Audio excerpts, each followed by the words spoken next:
I was looking at some of the used car inventory here at Larry H. Miller in Sandy, Utah, and I found this 2023 Toyota Tundra. This is the iForce Max, which is a hybrid.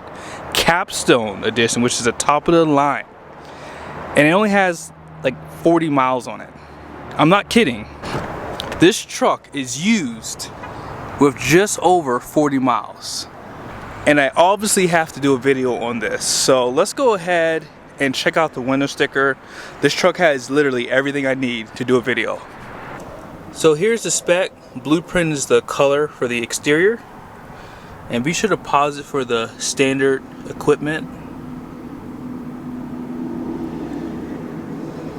Okay. And then here are all the options. Nothing really big. So when you get a Capstone, pretty much everything comes standard. And then here's the total MSRP. And let's go ahead and check out the price online. Here it is, $76,000 for essentially a brand new truck. $80,000 is a lot of money for any half-ton, especially for me. But this truck is pretty decked out.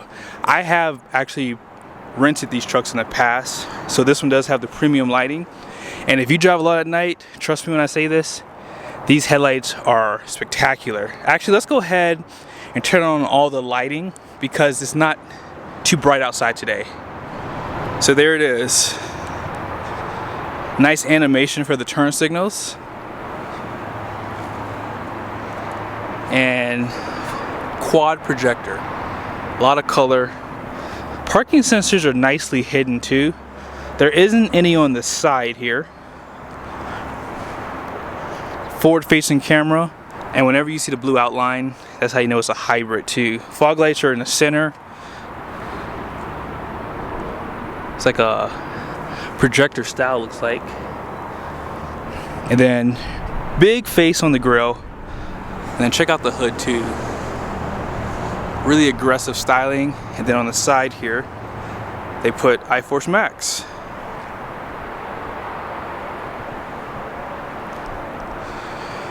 You can kind of see the fender flare. And then check out these big wheels. These gotta be 22s. And they are 265/50/22 Bridgestone tires. They do provide this material in the wheel wells.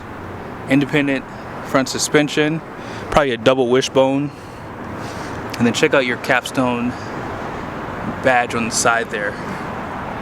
There is a camera below the mirror with the turn signal. No convex, but you do have blind spot monitoring there. And then check out your running boards. I do like the fact that they do not put any chrome trim pieces on it too. Yeah, this is a really good looking truck. Not too much chrome, not too much. It's just tasteful. Now out back, I'm sure this truck's gonna have the air suspension.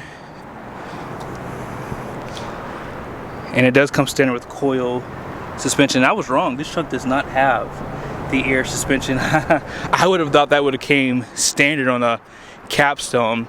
Toyota does give you a pretty large fuel tank for their trucks, at least as an option.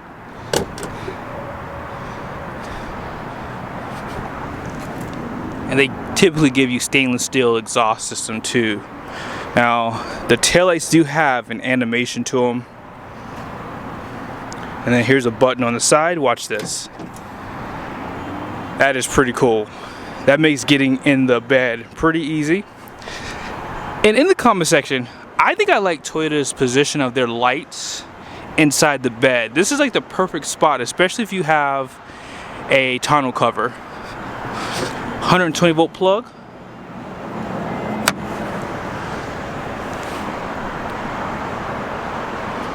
So you have those two camera views right here. And panoramic sunroof. Now there's no step on this side, so this is the only one. And this tailgate is not power going back up.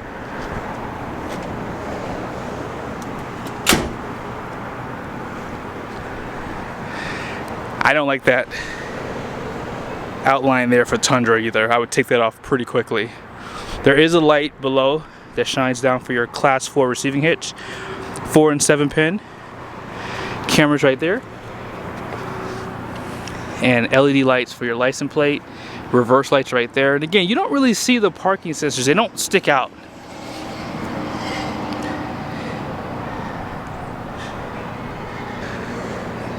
No parking sensors on the side here. And let's go ahead and pop the hood and talk about this hybrid system and gas engine. To most people, you wouldn't be able to tell that this is a hybrid. The only way I know is because of the orange lines going through here. That's how I know. But this is a twin turbo V6, 3.4 liter displacement. This engine has 437 horsepower. Let me say that one more time. 437 horsepower. That is big performance coming out of this engine. And you ready for this? 583 pound-feet of torque. All that power goes through a 10-speed transmission, and first gear is like a 492, 331 rear end. Yeah, this is a beast of a powertrain. Now, unfortunately, they did discontinue the 5.7. I've said it in other videos. I wish they would have kept that for at least 3 years and then killed it, because I would have loved to have seen a 5.7 with the 10-speed transmission in this truck. You don't have to be a Toyota fan to know that this interior is top-notch. The one thing that sticks out to me is how much bolster these seats have, and they look great too. And these seats have a ton of different positions too, so you do have this front piece that goes up to give you more support. The lumbar does go up and down, in and out. And just check out the attention to detail. Even that speaker grill, even though this is all plastic, it does have a nice look to it. Ram does use metal, if you're wondering. They do give you some ambient lighting, which looks great around the interior. You can even see it like right there.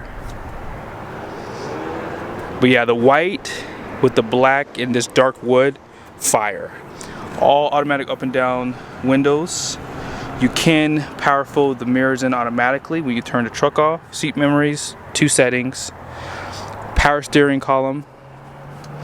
Yeah, and just, I think it looks great. White stitching on the dash, steering wheel, on the seats. And then the grab handle is finished in a perforated leather. Large screen, so you have a 12.3, 14-inch display, and you have heads-up display up top. And then just check out some of the controls too.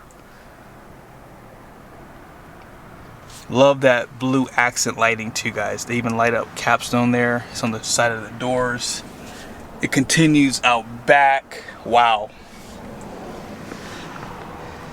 Trailer brakes on this side of the steering wheel with that blue push button start. And then here's some of your other controls on the left side. Let's go ahead and close the door, see how it sounds. Decent sound to it. So here's your gauge cluster, fully digital, as I said earlier. And here's some of your controls for your lighting. Now this screen only changes in this display, and then some things do pop up in here too. So right now I'm pretty much in the eco mode, like to show you the fuel economy. And then you have navigation. This is for your audio. And then this is just information for the truck. So the trailer brake information's in here. Trailer status, really, that's what it is. And trip information, tire pressure, and then to the top again. And then you can turn off some of these driving features too. So heads-up display can be turned on and off. And then if you have any messages, they'll show up here. This is going to be for your turbo boost and for the hybrid system. And hopefully you guys can see heads-up display. Now, I'm not a huge fan of Toyota's infotainment systems. I've never been. We've had Land Cruiser from 2013, and I was never impressed. We actually have a 2013 Lexus too. Again, not impressed. Dual climate control. You have heated and ventilated seats. And then here's some other features that you have. This has this camera view. put it in reverse also, you have that 360 bird's eye view. A lot of different camera views. You have that camera above that you guys saw. You have this camera view too. I think that they've set this up nicely as well. Really easy to use. Like, I think the worst cameras systems out there for 360 is like Ford and Rams. Like, they're just a little harder to like get in and start using. One USB on the side there, wireless charging. You have multiple driving modes here. I'll show you. If you twist it counterclockwise, you have eco, normal, and sport. Okay.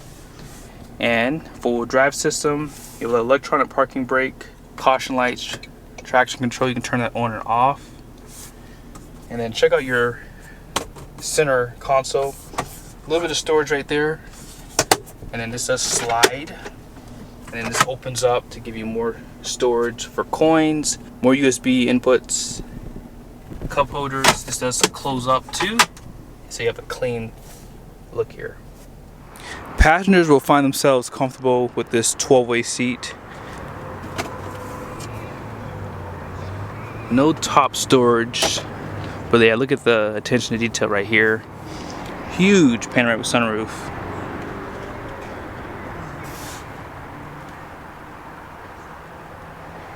Out back, actually hold on, one last thing. You do have a light right there.